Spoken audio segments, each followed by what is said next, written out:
I know buying a home right now is a terrible idea, but I'm moving across the country, starting a new job, and I have to relocate my family. That's what a medical professional client that we were working with last week said to us, that he felt that it was an absolute terrible time to buy a home, but he was forced because of his relocation. And when we probed as to why it was that he thought it was a terrible time to buy a home, of course, he said, well, because mortgage rates are on the rise and we're going into the winter season and there's not as much inventory. And he built this story in his head that this is a terrible time to buy a home. And so I asked him, I said, well, are you open to the possibility that this may actually be a great time to buy a home? And because of a little bit of the elevated interest rate or mortgage rate environment, the slowdown in the housing market that's typical in the fourth quarter, this may actually be the best time to buy a home in the next couple of years. And I went a little deeper with him after asking him a few questions and helped him really dive into these numbers. You see, what I'm seeing right now in the fourth quarter of 2024 is mortgage rates have gone up. The Fannie Mae average mortgage rate is right around 7% right now. That has slowed the number of people that are going into open houses and looking at houses on the market. Sellers hate this market. They don't want to hold a property for sale over the winter. They know that mortgage rates are going up. There's less people viewing their homes, and they're more willing to give concessions. So on the heels of that conversation, this was the buy now versus waiting analysis I was able to put together for this medical professional client. And it turns out that based on these numbers, it is a lot better to be able to negotiate, get some concessions from the seller, and buy now versus wait. So here's the numbers. First, I'll give you the summary. If he were to wait a year, so let's say he rented a year instead of deciding to buy in the fourth quarter of 2024, based on the area code or zip code that he was buying in, we would assume that he's going to lose about 4%, 3.89% in appreciation. So in appreciation gain, somebody else, right, the seller would be holding on to that property. They would have gained 21,000, meaning he would have gained 21,000 in future appreciation.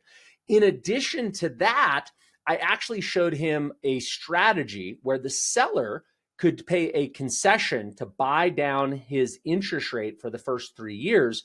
And the first year payments, if he were to buy now versus to buy next year, when interest rates are expected to be lower, there's going to be more demand for the housing market. I actually showed him that he could save $8,784 in payments by employing this strategy. And then next year, as rates go down, we'll just refinance to a lower rate at that time. And we factored in a refinance cost. So he has approximately let's just call it $30,000 in appreciation and savings. And then he'd have to pay for an appraisal or a cost of the refinance when rates go down. But he ends up $26,000 ahead. Now, Fannie Mae has just come out with their rate projection for 2025, and they expect rates to be about 5.7%. averaged over the next year. So it probably will make sense to refinance that mortgage next year. And they've been quite accurate. For 2024, they said that mortgage rates would average about 6.6%, and that's been pretty dang close. We're a little higher than that now, but we were within that range for a good part of the year. So I think 5.7 is a very good indicator of where we'll be next year. So if we can just figure out how do we keep the payments down for the next year or so until we can refinance, you can make buying right now make a lot of sense. So let me walk through this analysis really quickly. I showed him the future value of the home appreciating from $550,000 to $571,000. And I showed him that if we apply or employ what is called a temporary rate buy down, which is a concession from the seller to buy down your interest rate for the first 1, 2, or 3 years, he could actually have a payment that would be about $732 less than what it would be next year if they couldn't negotiate that same credit. So here's kind of the summary of the numbers. If he buys now, he's going to, in this scenario, he was going to have a down payment of $55,000 or 10%. He was going to have, if he waits 6 months, the home price goes up 1.94%.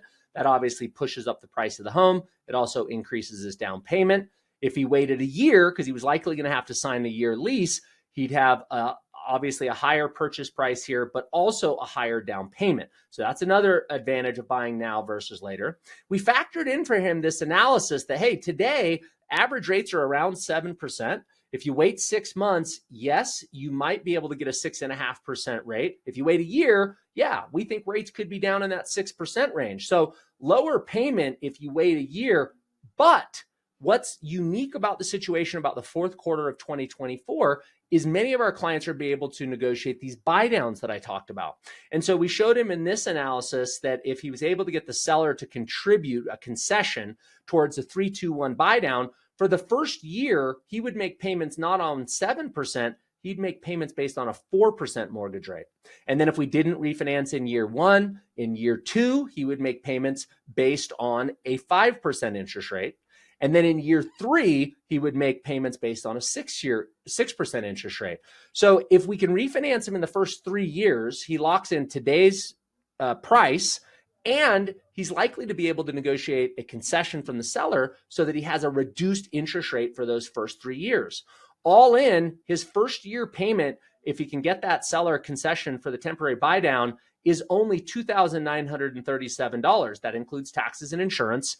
And if he waited a year and he couldn't get that same concession and rates dropped down to 6%, he'd be looking at a payment of $36.69. So you tell me, is he better to rent or is he better to buy? He's got a payment of $2,900 versus $3,600.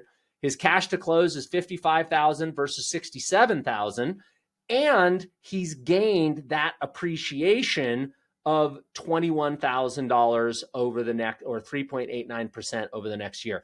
Hey, if you're interested in buying a home, but you think it's a terrible time to buy, you should look into these temporary rate buy downs and see if you can get the seller to pay for that mortgage rate buy down. Because this temporary blip where we see mortgage rates moving higher, this isn't a 30-year problem. This isn't a 10-year problem. It's not a 5-year problem. Somewhere mortgage rates are cyclical, and somewhere in the next 2 to 3 years, there's going to be an opportunity to refinance to a lower rate. And if we can just bide over that time, if we can just get you to where those lower rates are through one of these buy down strategies, you can make housing very affordable. I hope this is valuable. Please follow our channel and like this video if you thought it was informative and helpful.